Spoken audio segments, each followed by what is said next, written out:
ancient Egypt's greatest warrior. A soldier who never lost a battle. A general who rivaled the great conquerors of history. A king who transformed his nation into an empire.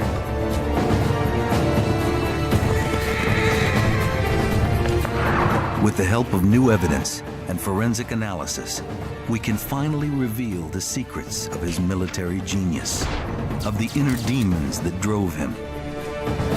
This is the amazing story of Thutmose III, Egypt's Napoleon.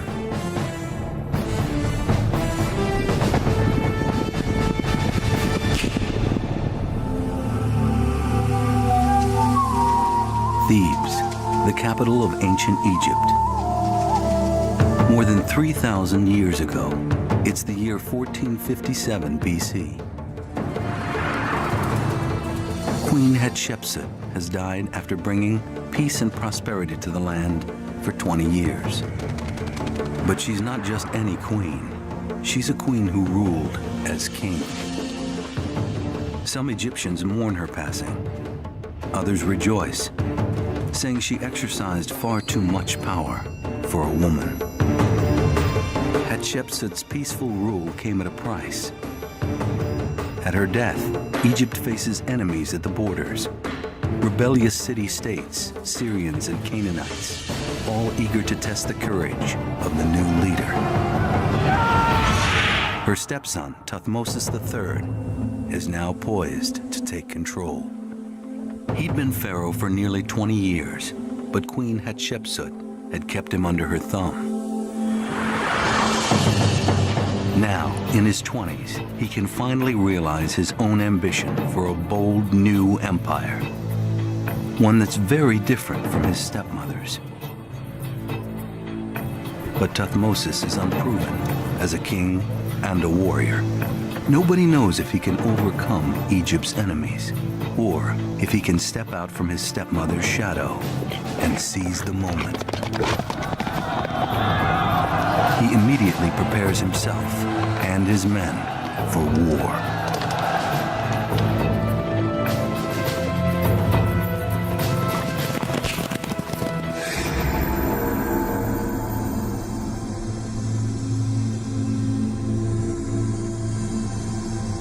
"3,500 years later, Thutmose rests in a glass case in the Cairo Museum, with a faint hint of a smile across his mummified face, the face of an uncommon warrior, an empire builder.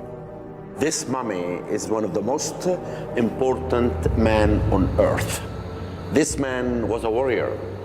The military academy today is still study what this man did. And this is why I feel when I look at him, I tremble. I tremble because of the power of this man, that he was really established the empire of Egypt.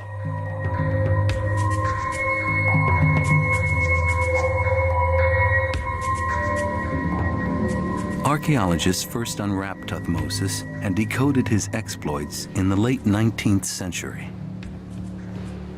French archaeologist Gaston Maspero examined the damage from head to toe. His head is broken off at the neck. His body and all 4 limbs have been detached, the feet and arms broken into fragments.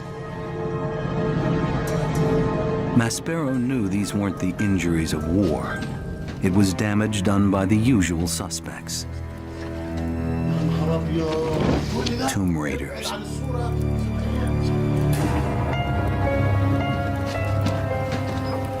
Robbers tore the mummy of Thutmose III out of his coffin. They stripped it and rifled it of its jewels.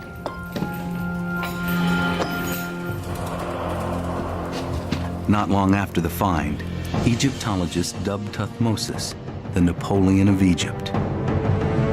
Like Napoleon, he knew how to lead fighting men and showed an unquenchable thirst for territory. And, like the French emperor, he conquered. But Napoleon suffered terrible defeats and reversals, while Thutmose never lost a single battle.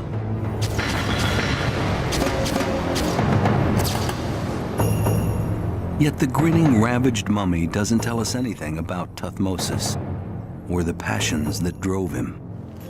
While he doesn't speak, maybe his tomb will. The Valley of Kings, the eternal resting place of many of Egypt's greatest pharaohs.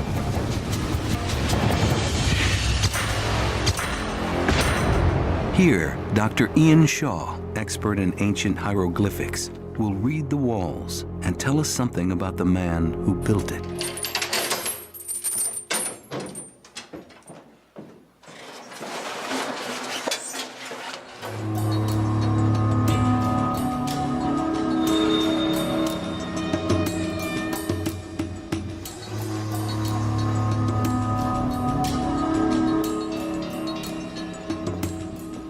For me, the most amazing thing about this tomb is just the sheer freshness and the immediacy of it.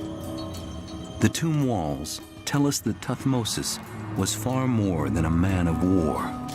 Thutmose III appreciated things of beauty in a way, and who was not simply a soldier or not simply somebody who happened to be born in the right royal household. This was somebody who had the education to be able to actually transform certain aspects of his own culture.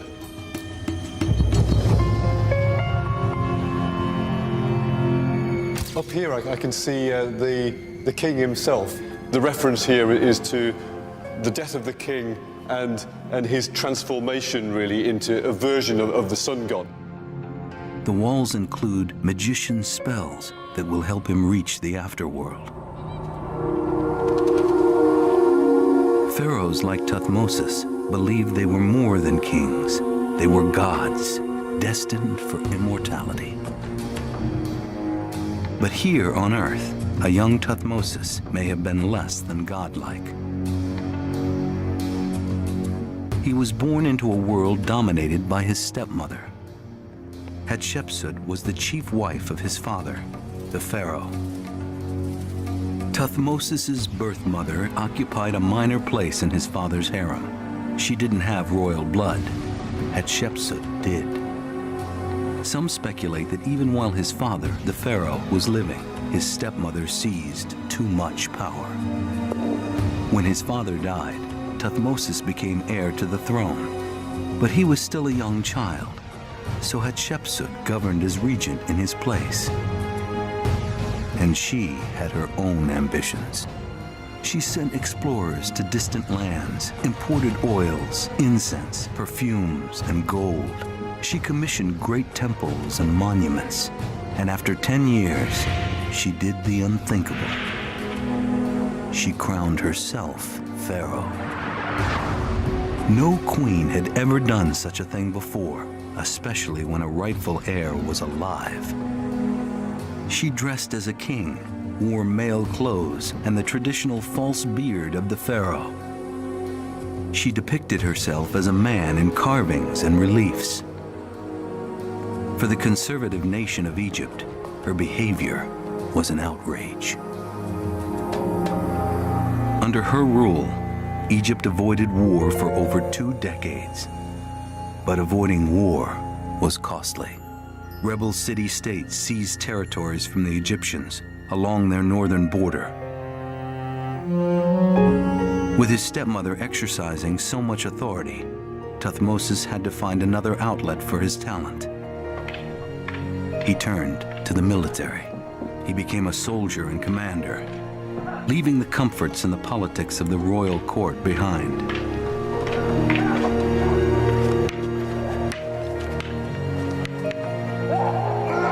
He trained as a warrior, biding his time. Then, in 1458 BC, Hatshepsut died. No one knows the cause of her death. It remains one of the unsolved mysteries of ancient Egypt. Thutmose immediately took control. He believed that his new Egypt needed more than just a pharaoh.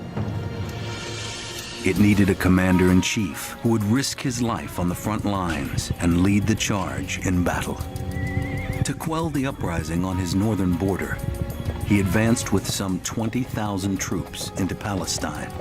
It was the first of 17 military campaigns to assert his dominance in the region.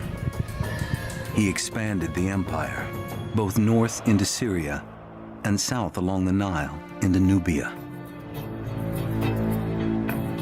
He startled his enemies with aggressive tactics, effectively using ships to transport his men, supplies, and weapons quickly. His army even carried boats overland as far as the Euphrates River.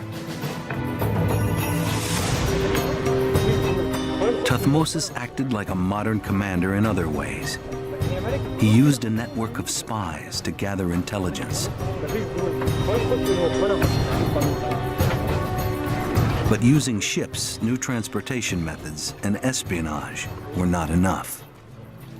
He needed weapons, superior weapons, that would crush his enemies' will to fight. And for that, he turned to the best technology of the day.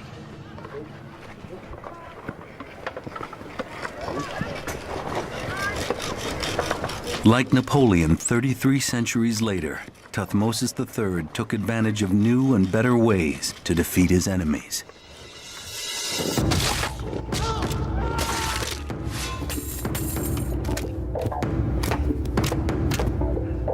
What kinds of weapons did Thutmose use? Stuff down on here. Dr. Thomas Hewlett, an archaeologist at Britain's University of Durham, and Tom Richardson of the Royal Armoury are top experts in ancient weaponry. They've come to Egypt to put the pharaoh's weapons to the test. It's something very much an arms race, which for each development in different types of armor, so too comes a development in more and more effective types of weaponry. The bow and arrow was the artillery of the age. There were two basic types, and Thutmose relied heavily on both of them.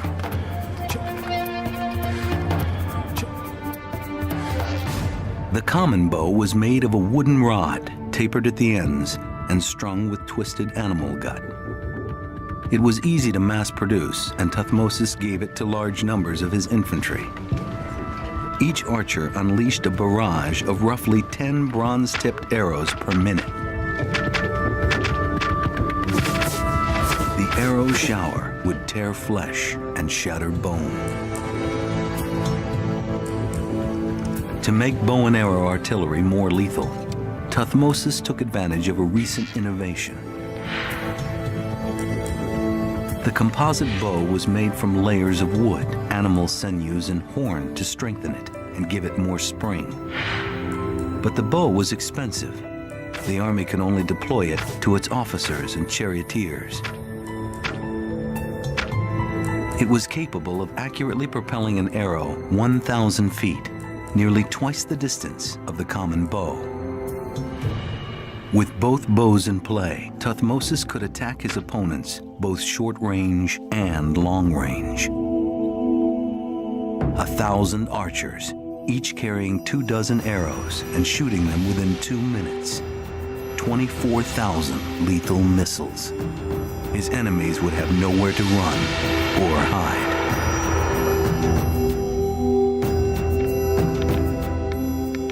But every army had bows and arrows, and Thutmose had to protect his men from them. The answer was armor. That meant using the Kevlar vests of their time, a technology so successful it lasted for generations. The weapons experts head to the Cairo Museum. Their mission? To see the only piece of ancient Egyptian armor that still exists, so they can make a replica and test it in the field. Wow, so there's the first one of Tutankhamun's chariots. The cross grips are actually horizontal. Yeah, well that's... I generally... This armor happens to belong to one of the most famous pharaohs of all time, the boy king, Tutankhamun.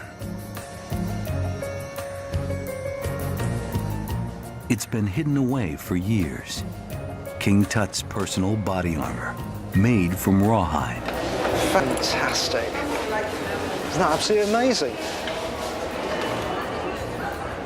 Well, I'm completely bowled over by this. That's one of the great moments, is coming to a place like Cairo and getting a cupboard unlocked and seeing an object that no one's seen. It just takes you back into almost personal contact with someone who died 3,500 years ago. The only existing late Bronze Age armor which exists anywhere in the world. The scales themselves are rawhide. Yeah, sure. If you take and shine a light through them, they are still Yeah, translucent. you can see the translucency in this little scale here. Armor like this protected Thutmose' foot soldiers from attack.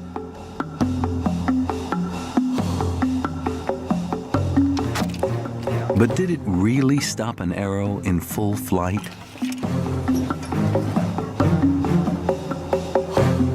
The only way to find out, put it to the test.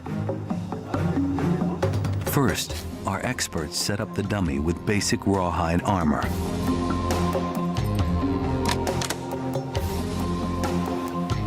Tough luck for the foot soldier.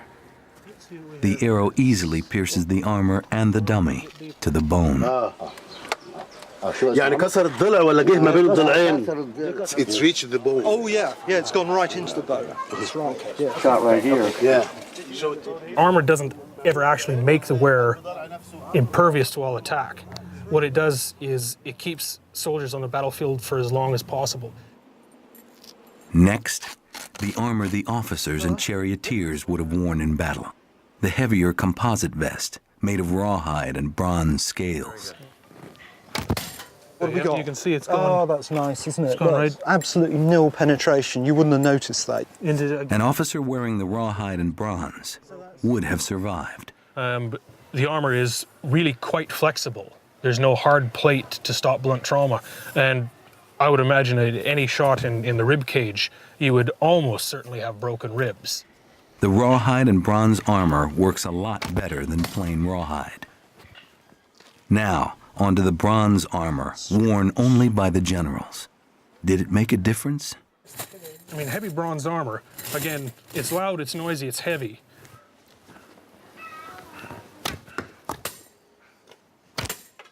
It works like a charm. Well, that seems to That's work. exactly Look what at the I curl on expected. that. That's exactly Beautiful. what I expected. So The tests show that each level of armor from rawhide to bronze gives extra protection. The Kevlar of its day, the heavy bronze armor, worked best, but there were two drawbacks. It weighed too much for hand-to-hand combat. In the desert heat, where temperatures can exceed 100 degrees, the average foot soldier couldn't use it. And it was expensive. Even the Egyptians couldn't outfit an entire army in bronze armor. As Thutmose knew, just having armor and arrows isn't enough. You have to maneuver them into the right position. To do it, Thutmose used the chariot. But firing an arrow accurately from a moving platform wouldn't be easy. Could they do it?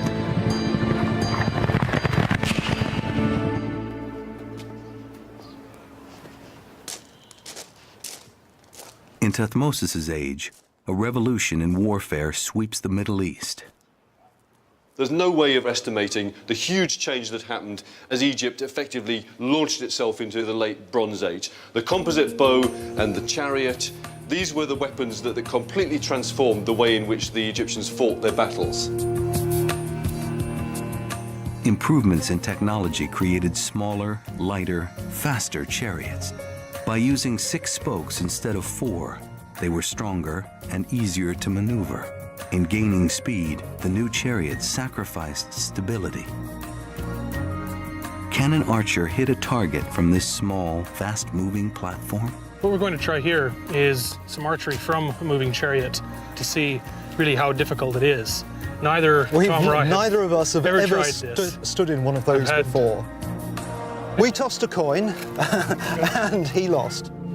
Okay, let's see what happens. Wooden wheels, no shock absorbers, galloping across rough terrain. It looks easy in the images, but can Tom hit the target, arrow after arrow? Attach some ropes and hopefully this will provide a little bit better stability. In the ancient world, that you'd be working with a chariot driver that you had dealt with for many years. Certainly, it would make it much easier to tell faster, slower, it's too rough, smooth enough.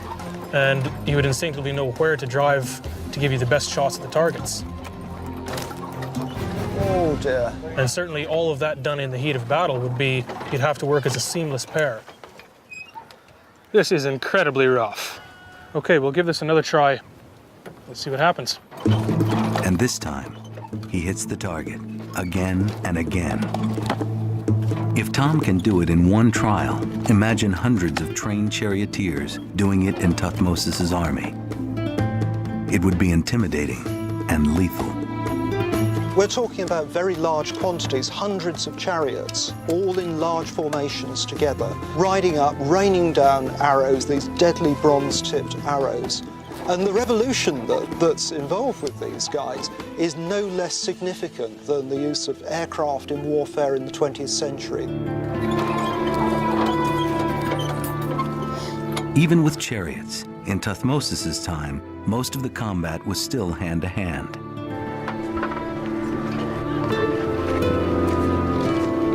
Thutmose needed his men to have the killing edge, so he made sure his army had their weapon of choice, the battle axe. In fact, a ferocious new kind of battle axe was coming into its own.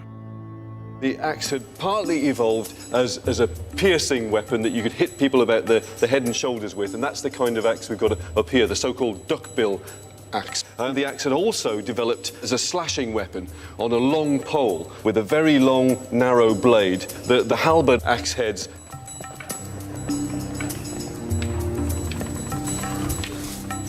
With the axes, the infantrymen could create mayhem.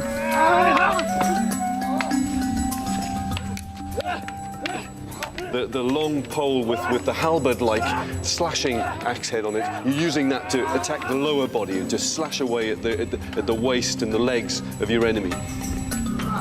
With the long duckbill axe, you'd be using that to attack the upper body and the head and so on.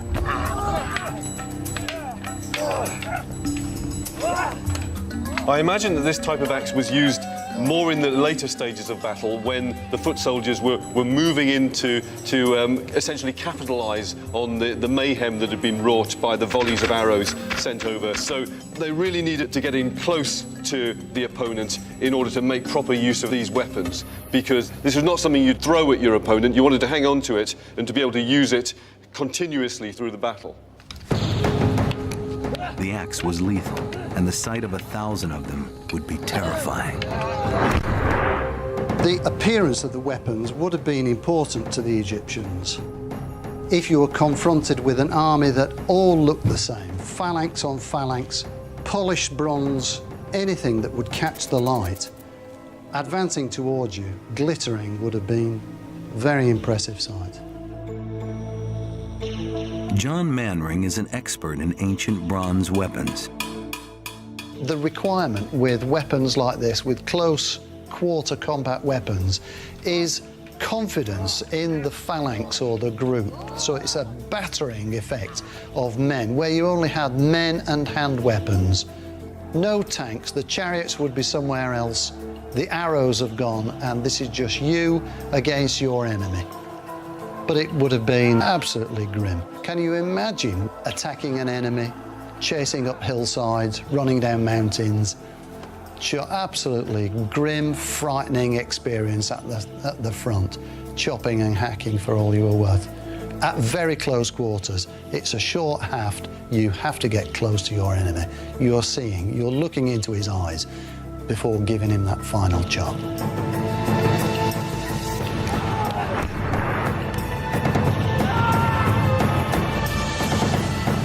Same heads on each. We'll get the most force we can out of the long haft. We know the axe would have hacked through ordinary body armor, but was it strong enough to penetrate the bronze armor worn by officers and generals? Doctors Tom Hewlett and Tom Richardson set up another bronze armor dummy. This time they're going after it with a battle axe. One-handed, remember you've got a shield in one hand. That's true. Yep. The infantry soldiers primarily would have had a shield in one hand and the weapon in the other. So although it's very tempting to use both hands to get as much force as possible, the first shots at any rate should be one-handed. So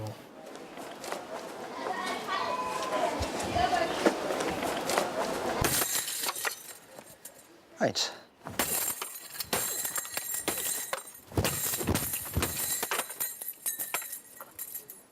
Well, that's sorted that armour out then. There would be substantial blunt trauma.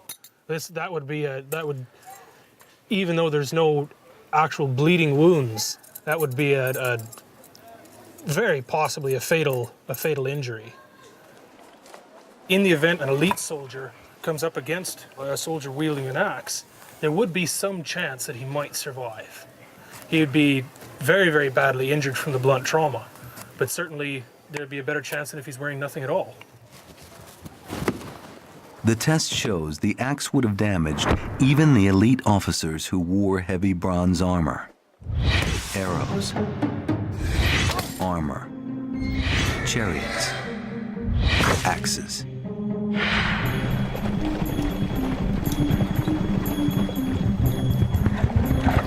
In 1457 BC, Thutmose needs all the killing power he can deliver and all his cunning.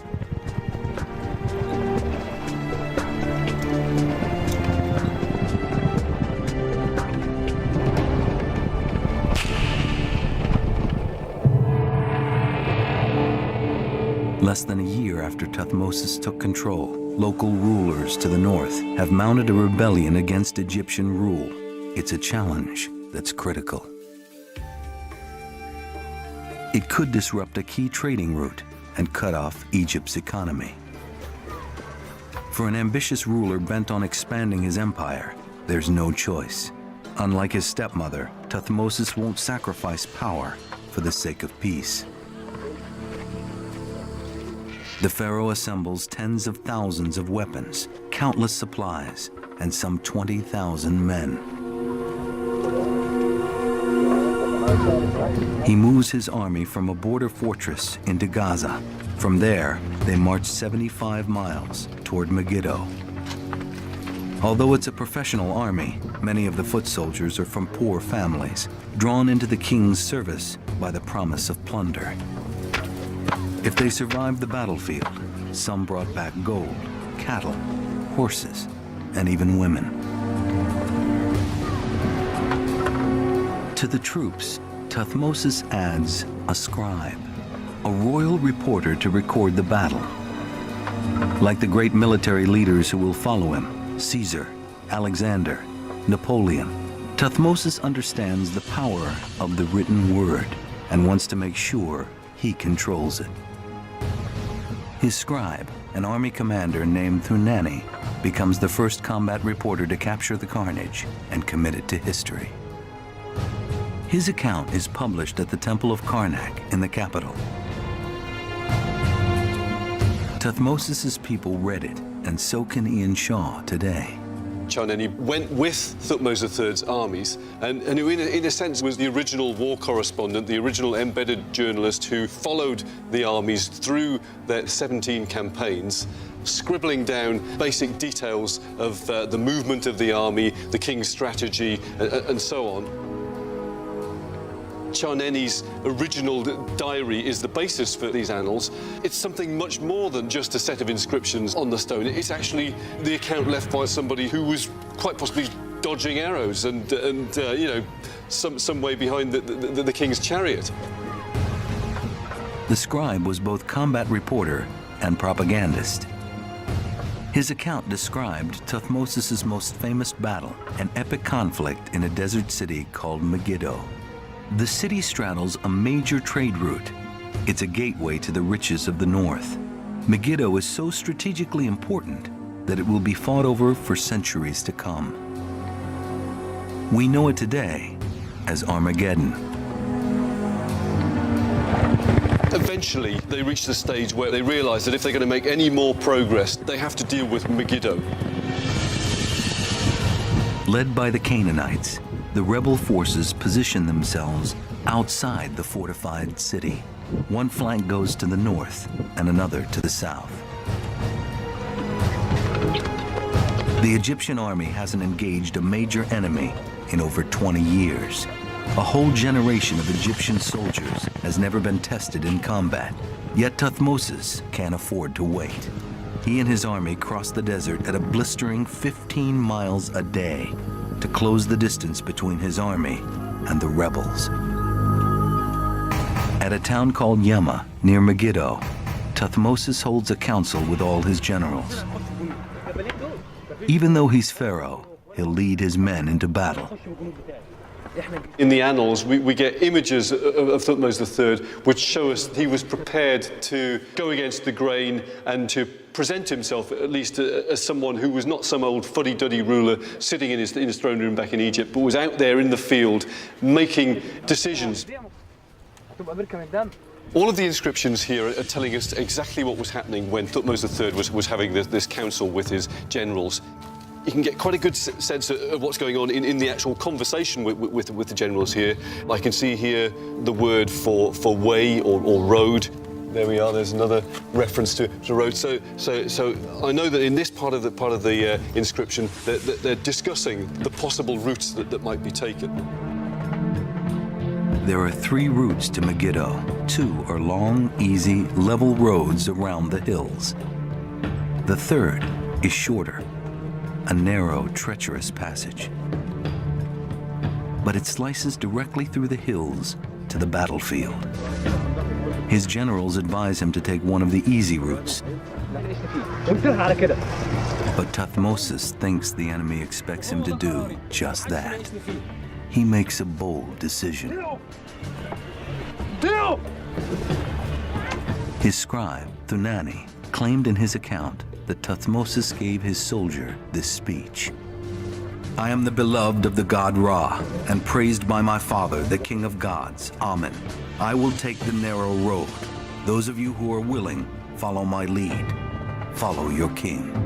And then his troops shouted in reply, we will follow you, our king, wherever you lead us.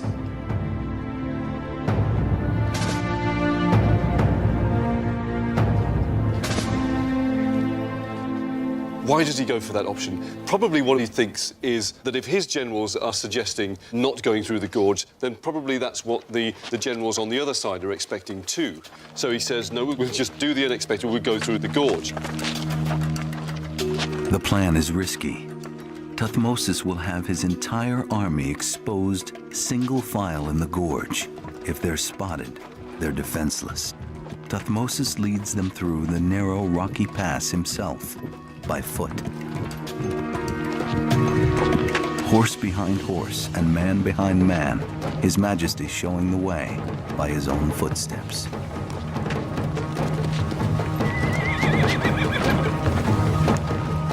Thutmose even orders his men to carry their chariots through the gorge.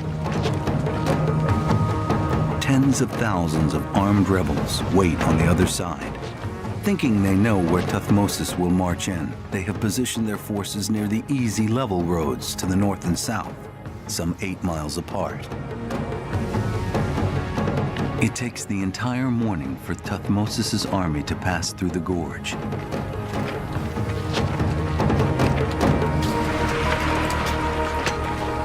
When they come out, they're only a mile from Megiddo. They march to their positions, and by evening, they've driven a wedge between the 2 halves of the rebel army. The next morning, the Canaanite forces are spooked by an opponent who has appeared out of nowhere.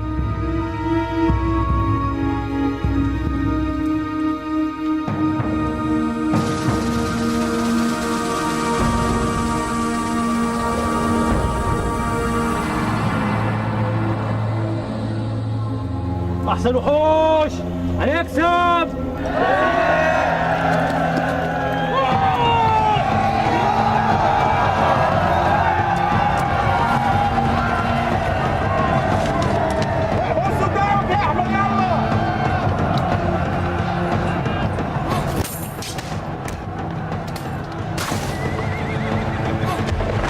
They're further startled by the sight of Thutmose in his golden chariot at the head of the charge. The Canaanites and the rebels soon break and run for their lives. As if terrified by spirits, they left their horse and chariots of silver and gold. We've got to remember that most of these soldiers were illiterate. They themselves haven't left us accounts of what was actually happening in the battle. So very often these reliefs are the only real evidence that we have as to what the soldiers' view of battle was. So you can see these images of the fallen soldiers just being crushed either under the wheels or the hooves of the horses and the chariots. We even see them being literally tangled up in the spokes of the chariot wheel.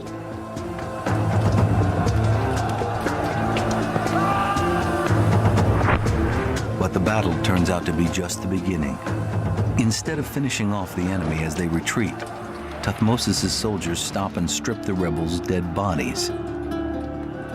The delay allows the Canaanites to regroup inside the fortress.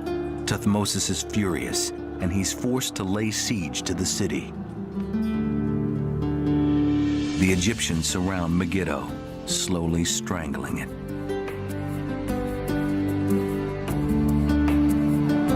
It takes 7 months for the city to fall.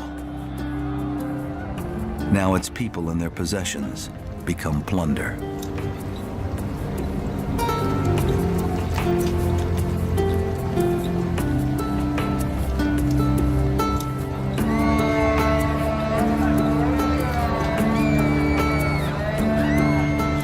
There was very little sentimentality here. The idea was that you despoiled the dead and the wounded as much as possible of all the materials and the weapons that you might need as you moved on into the next stage of the campaign.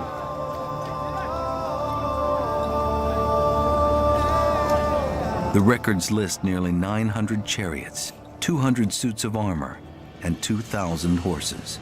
Many thousands of men were killed. After the battle, the Egyptians cut off the hands of the enemy dead and presented them to their king to keep tally.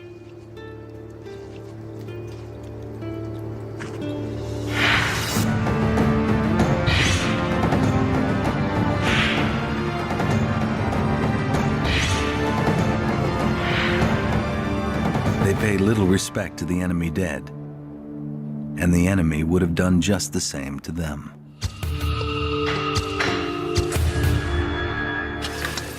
The bones scattered everywhere.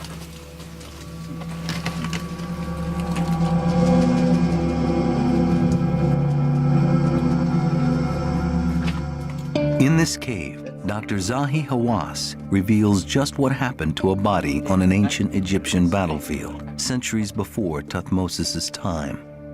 You can really see the dramatic scene that happened more than 3,900 years ago.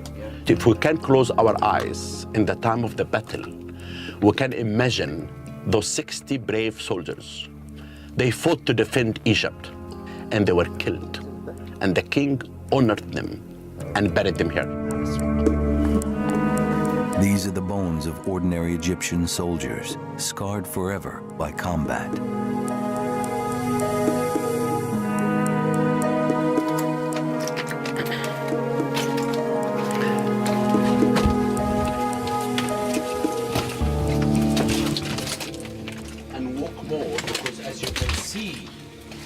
This is the main place for the burial of the soldiers. And the linen are scattered everywhere. Mingled with their bones are the linens used to wrap them 40 centuries earlier. The bones show us the grisly work of what was then the ancient world's most advanced and deadly weapon. There is an arrow here, and there is an arrow here. And look at this man, an arrow in his arm. Another arrow, another arrow. Skulls. Someone lost his eyes, had an arrow in the skull. His right arm was completely lost.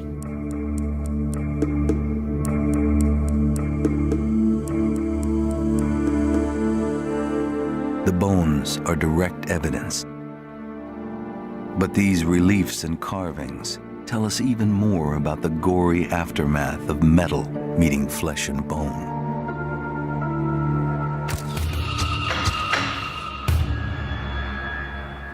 Dr. Gonzalo Sanchez, a neurosurgeon and Army colonel during the Vietnam War, has been studying the ancient reliefs and comparing them with modern-day medical photos. This individual, which is falling off the chariot, is hyperextended in the back of the head, backwards, bringing the shoulders forward, rotating the arms, bringing the hands down, extending the head and extending the legs.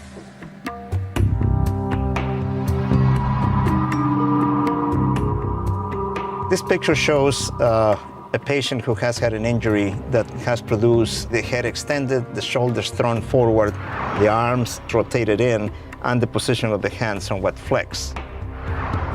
What seems to be crude drawings are really anatomically accurate images of ordinary soldiers suffering agonizing deaths carved more than 3,000 years ago. If you were hit in a limb, you probably survive. But you were hit in a cavity, whether it was the cranial cavity, abdominal cavity, chest cavity, you probably die.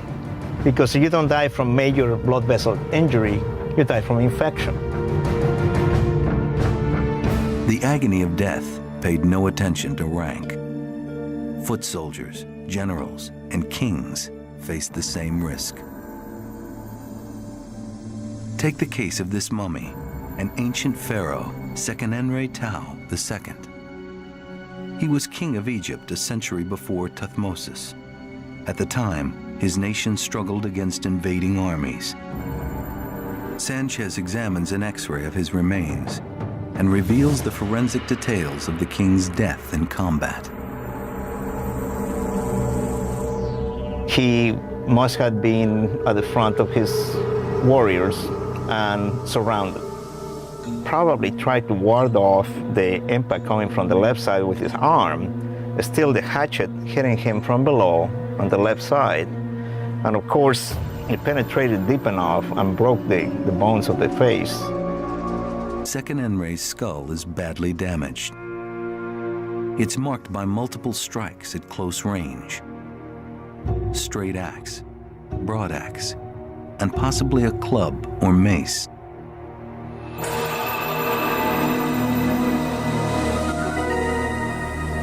Unlike Sekenenre, Thutmose survived 17 military campaigns without a scratch.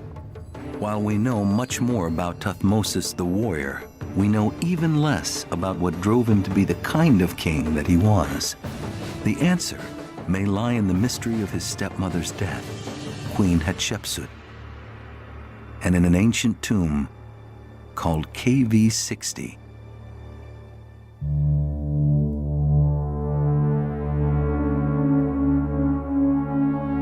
Unlike Napoleon 3,000 years later, Thutmose seized territory and power and held them. Thutmose forged Egypt's greatest empire, stretching almost 2,000 miles from Lebanon in the north to modern-day Sudan in the south. His Egypt was stable and powerful, a center for culture and art. Thutmose's Egypt was far different from the Egypt that his stepmother ruled. But he had to wait many years for his stepmother to hand him the throne. Some archaeologists now speculate that he orchestrated her murder and hid her body. Someone moved her body from her burial chamber. Now we may be on the verge of uncovering her. 100 years ago, in the Valley of the Kings, archaeologists discovered two mummies in a small tomb near Hatshepsut's burial chamber. Archaeologists identified one as her royal nurse, but the other remained a mystery. But do you think you could at least examine what's there? Now, Egyptologists Salima Ikram and Janice Cameron joined Dr. Zahi Hawass to inspect the mummy. Hawass, it may be Queen Hatshepsut.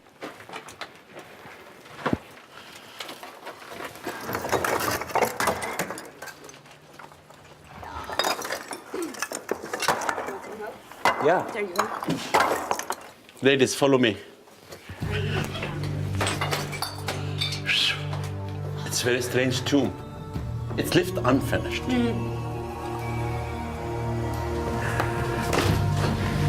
Nice. Body.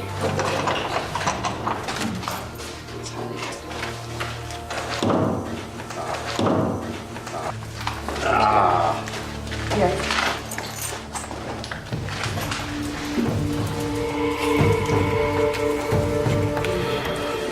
They first check to see if her arms have been folded in the traditional posture of a queen. They are. Who said that she's old?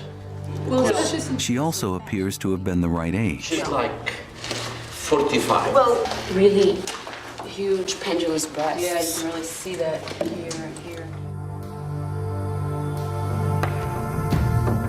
To Dr. Hawass, she looks like a queen. When I opened this box, looked at the face, I said she looks royalty. Her face is a face of a queen.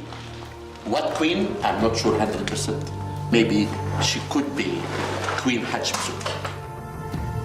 But Dr. Ikram argues that Hatshepsut would not have been buried as a woman. I don't think it's Hatshepsut because, like Janice, I think that Hatshepsut, after spending her entire life showing herself as a king, would have put her being buried as a king as well, not as a woman. But there is some evidence here. The name of Hatshepsut is written in the coffin, you know. It is. The name of Hatshepsut. Yeah. 8934. They decide to investigate the other artifacts stacked in the tomb. 27, 7, 89. Everything appears ordinary, except for one item. Here. Is it? Yes! Where? Open face piece. It says it in the box. Oh, wow. A death mask that they wouldn't expect to find even in a royal nurse's tomb. The mask just might have been Hatshepsut's. There's a notch here. Since she often posed as a man, it's tantalizing to find a mask with a notch for a pharaoh's false beard. This hole could be for the Beard. the royal beard. It's exactly for this. The Egyptian always put this for the royal beard. This is a mask of a queen.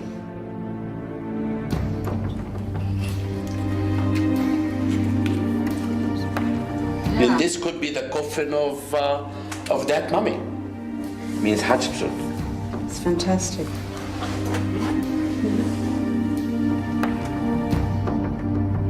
It's not enough evidence to prove that this is Hatshepsut's mummy. More testing must take place first. But this inconspicuous tomb may turn out to be the resting place for one of Egypt's most remarkable rulers.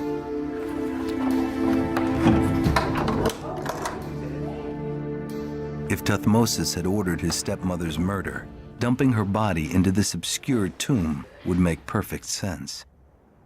It's not an airtight case, but one thing is unmistakably clear.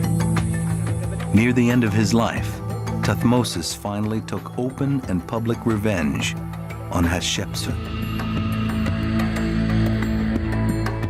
At the temples of Deir el-Bahri and Karnak, a close inspection reveals the outline of a figure. Someone has carved it out.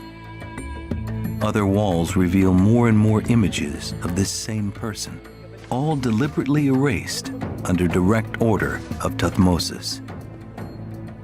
It's Hatshepsut.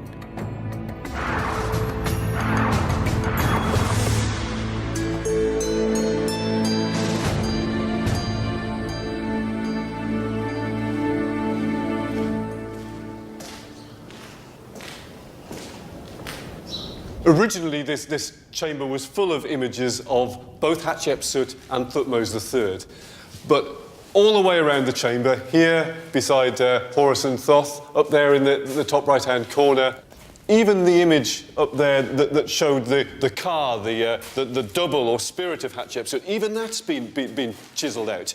Short of actually exhuming the body of Hatshepsut and dropping it in the Nile, he couldn't have gone much further, really, in removing her from history.